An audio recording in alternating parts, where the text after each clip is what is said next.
ষষ্ঠ শ্রেণীর শিক্ষার্থী বন্ধুরা, শুভেচ্ছা নিও। আশা করছি সকলে ভালো আছো। আজকে আমি তোমাদের ইসলাম শিক্ষার ৮২ পৃষ্ঠার একটি কাজ নিয়ে হাজির হয়েছি।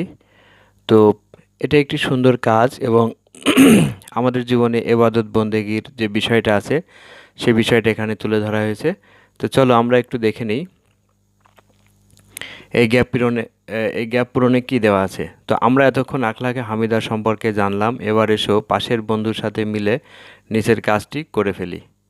তো দেখা যাক, ক্রম, এ পাশে আছে ক্রম এবং উত্তম চরিত্র গঠনে আমরা যা যা করতে পারি। ওখানে প্রশ্ন আছে যে উত্তম চরিত্র গঠনে কি কি করা যেতে পারে। তো ফার্স্ট অফ অল, পিতামাতার কথা শোনা ও তাদের সেবা করা, নিয়মিত আল্লাহর ইবাদত করা। ৩ নম্বরে আছে গরিব ও অসহায়দের সাহায্য করা। ৪ নম্বরে পশু পাখির যত্ন নেওয়া, প্রয়োজনে তাদের সেবা করা। এবং লাস্ট অফ অল, কেউ ভুল করলে তাকে বুঝিয়ে বলা ও ক্ষমা করে দেওয়া। তো দেখো, উত্তম চরিত্র গঠন করার জন্য আমরা যদি এই নির্দেশনাগুলো মেনে চলতে পারি তাহলে আমাদের জন্য অবশ্যই কল্যাণ বয়ে আনবে।